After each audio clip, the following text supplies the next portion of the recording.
Halo semuanya, kembali lagi ya hari ini di channel Mr. Tradein dalam ISP Daily untuk hari Kamis tanggal 16 November, teman-teman. Di luar dugaan ya, hari ini market itu cukup luar biasa. Sempat melompat tadi pagi, langsung terjadi gap up ya.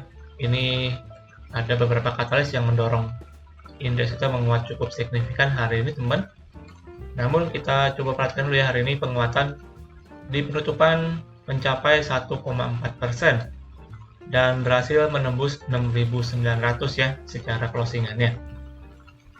Dan jumlah emiten hari ini yang menguat 421 dan yang melemah 240 emiten dengan nilai transaksi hari ini mencapai 10 triliun, which is secara volume cukup bagus teman-teman, jadi bisa mengkonfirmasi ya hari ini untuk penguatan dari ISG kita. Dan juga secara banking kita lihat mayoritas cukup hijau, Bank BCA dan yang lainnya itu cenderung hijau ya, sehingga membuat indeks sebenarnya cukup bisa dikonfirmasi nih secara penguatannya. Dan untuk katalis ya, kita lihat hari ini memang katalis yang pertama kita dari neraca dagang teman-teman, yang dimana untuk bulan Oktober secara year on year ya, di sini untuk bulan Oktober neraca dagang masih terlihat cukup surplus di angka 3,48 billion US dollar, dan angka ini masih meningkat. Jadi secara neraca dagang Indonesia masih cukup terbilang cukup positif dan bertumbuh. Ini menjadi suatu katalis ya bagi penguatan indeks kita hari ini. Kemudian kita lihat juga untuk rupiah ini ada penguatan signifikan ya setelah kemarin kita lihat dulu ya sempat dari 15.900 kemudian langsung menguat ke 15.600-an dan hari ini kembali menguat lagi, tadi bahkan menyentuh ke angka 15.400-an. Jadi ini merupakan sebuah sinyal yang cukup baik, didukung juga dengan beberapa sentimen, di mana salah satunya adalah penguatan nilai tukar rupiah yang artinya investor asing ataupun dana asing ini mulai kembali masuk ke Indonesia, teman. Dan juga untuk sentimen yang ketiga ataupun katalis yang ketiga, yang dimana hari ini ada rebalancing dari indeks MSCI ya. Jadi ada beberapa emiten yang masuk dan juga ada beberapa yang keluar. Ini menjadi sebuah sentimen yang juga cukup mendorong penguatan hari ini. Nah, lalu secara sektoral kita perhatikan cukup hijau hari ini dengan mayoritas dengan penguatan cukup lumayan ya, seperti misalkan infrastruktur 36% secara sektoral, ini dengan emiten brand yang kembali lanjut ngegas lagi teman. Kemudian sektor properti juga saya pantau hari ini banyak yang menguat signifikan, lalu teknologi untuk Goto juga berhasil menguat, dan juga untuk perbankan ya, ini yang cukup mendorong hari ini seperti Bank BRI yang menguat lumayan teman, jadi bisa mendorong dari penguatan hari ini. Oke. Lalu secara teknikal kita perhatikan di sini hari ini cukup lompat dan langsung berhasil menembus ke atas 6.900, jadi berhasil di breakout ya untuk resisten terakhir ini di kisaran 6880. Jadi ini akan kita hapus aja ya untuk area resistennya. Oke.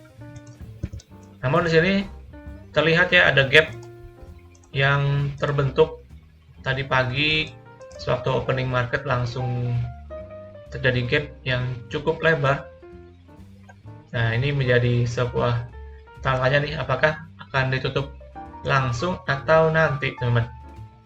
Namun so far di sini untuk indeks kita walaupun berhasil breakout ya, so far masih tertahan di resisten ini di 6.980-an. Ini merupakan resisten juga untuk ISG kita. Jadi tetap dipantau ya. Kita masih belum sepenuhnya berhasil breakout banget nih dari ISG kita. Kita masih perlu melihat untuk ISG sekali lagi kalau memang mau konfirmasi penguatan harus bisa menembus ke atas 7.000, jadi minimal ke atas level 7.000 teman-teman, untuk bisa membuat kita lebih yakin bahwa memang indeks udah siap untuk kembali bullish lagi ya. Namun selama masih kepentok nih, kita masih melihat untuk resist terakhir ya di 6.980 sampai dengan 7.000-an. Ini merupakan area resist terakhir untuk IC kita. Jadi apa sih selanjutnya yang harus diperhatikan untuk IC kita? Yang pertama, ini ada gap yang wajib untuk ditutup ya. Saya rasa dalam beberapa hari ke depan IC kita akan menutup gap tersebut. Dan kalau menurut saya sih IC kita harus berhasil survive ya, minimal di atas 6.880-an minimal nih. Jadi setelah berhasil di breakout, minimal harus berhasil bertahan di atas area tersebut untuk supportnya. Oke, jadi setelah di breakout harus mampu berhasil minimal di atas level supportnya, which is ya kurang lebih di 6.880-an yang terakhir nih. Oke, jadi silakan tetap dipantau nih untuk IC kita. Namun so far secara sinyal cukup bagus hari ini, penguatan signifikan yang juga didukung dengan inflow ya. Jadi cukup bisa mengkonfirmasi untuk IC kita bisa lanjut menguat lagi. Oke, next. Hari ini kita akan bahas sedikit seperti yang tadi saya sebutkan di awal. Ada indeks MSCI yang menjadi katalis positif bagi ISG yang melakukan rebalancing. Nah, kita akan coba cek emiten apa aja sih yang masuk ya ke dalam indeks tersebut. Kita lihat di sini MSCI menambah satu saham dari Indonesia di indeks MSCI Global Standard, yakni Aman Mineral teman-teman. Jadi AMMN ya masuk dalam indeks MSCI Global Standard. Sedangkan yang keluar yaitu dari indeks adalah Inco atau Vale Indonesia. Dan selain itu, MSCI juga menambah 2 emiten yang masuk ke dalam jajaran indeks saham MSCI Global Kapitalisasi Kecil, seperti Bank Jago, Arto, dan juga MTEK. Nah, kita akan bahas ya ketiga emiten, yaitu yang masuk dengan Aman Mineral, kemudian Bank Jago, dan juga MTEK. Oke? Langsung aja kita cek ke teknikal. Yang pertama untuk Aman Mineral, di sini untuk AMMN, emiten yang sangat luar biasa ya. Kalau kalian yang tahu, ini semenjak IPO sampai dengan sekarang nggak berhenti-berhenti untuk kenaikannya ya. Dari harga 1.700 sekarang udah di harga 7.000-an. Jadi cukup luar biasa untuk AMMN di sini.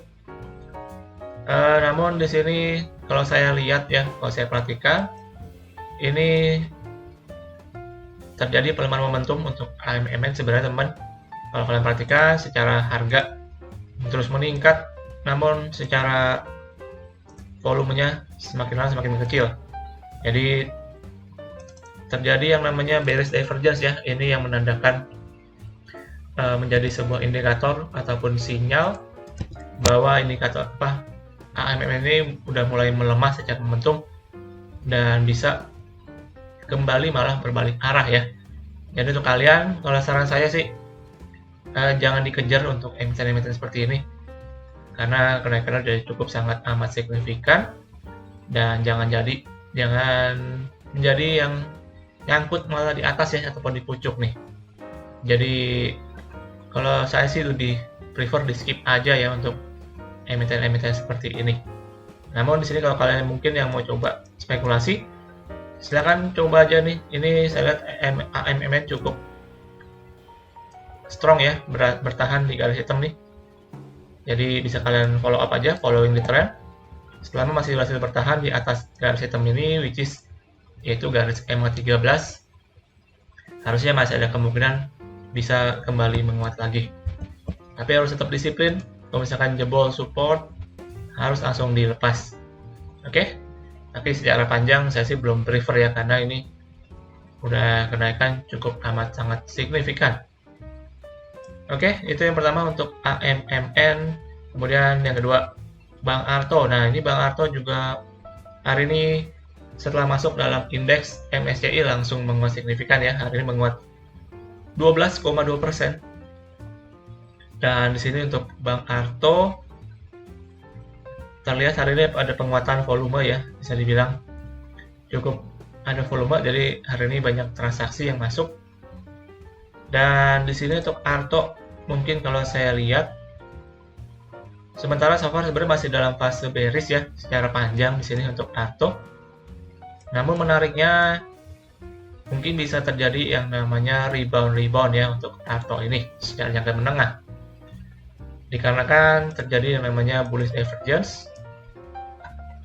Jadi secara harga kembali lebih rendah, namun secara momentum sebenarnya ini ada kenaikan teman-teman. Jadi bisa dibilang ada bullish divergence yang terjadi di Bank Jago, dan jadi ada potensi ini bank ini bisa mungkin sedikit rebound menguji ke level resist yang terdekatnya. Yang terdekat kalau saya lihat mungkin di 2500 ya.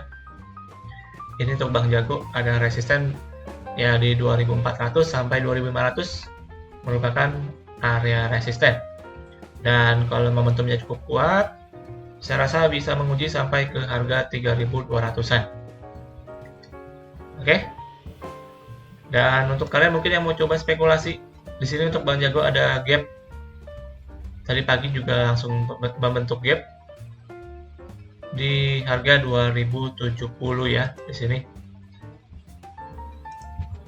Jadi kalau kalian yang mungkin yang mau nunggu bisa tunggu di area gap di sini di 2070. Kalau misalkan mau tunggu lebih jauh di resist itu di kisaran 1900.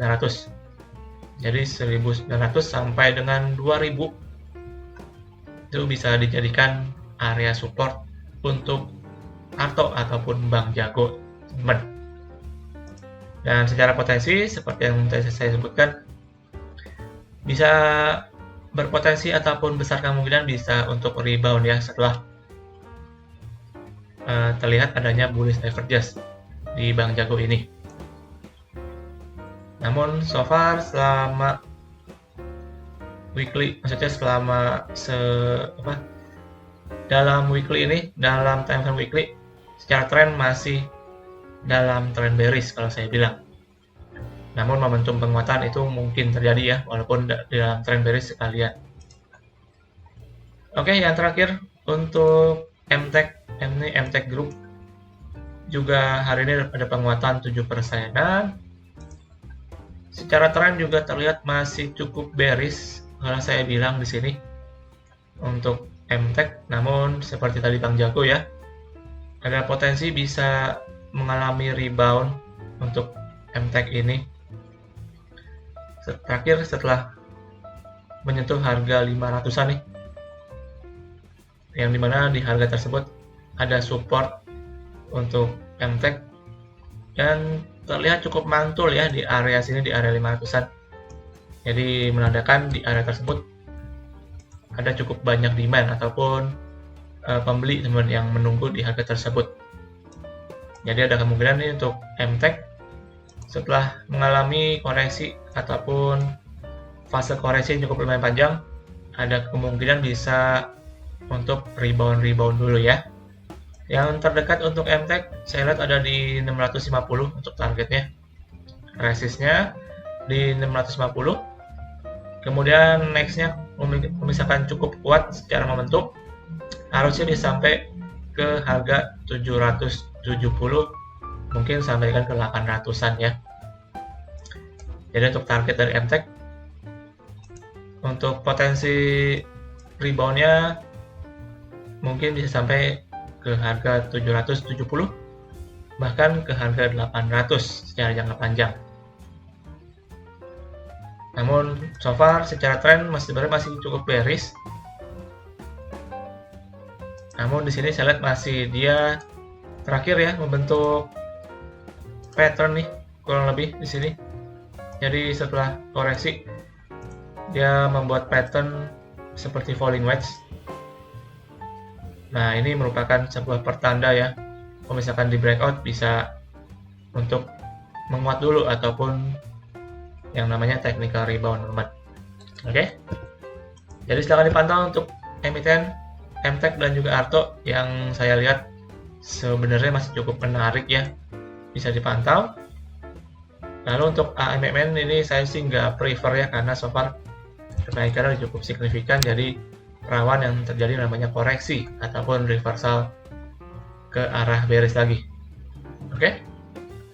Jadi demikian untuk pembahasan kita hari ini, teman-teman, di dalam ISG Daily untuk hari Kamis tanggal 16 November 2023. Dan buat teman-teman jangan lupa ya untuk lakukan kembali analisa ulang untuk setiap analisa yang saya berikan. Dan terima kasih untuk hari ini. Jangan lupa untuk subscribe, like, dan komen, dan juga share kepada teman-teman kalian. Dan kita akan jumpa lagi di update market selanjutnya. Salam trade.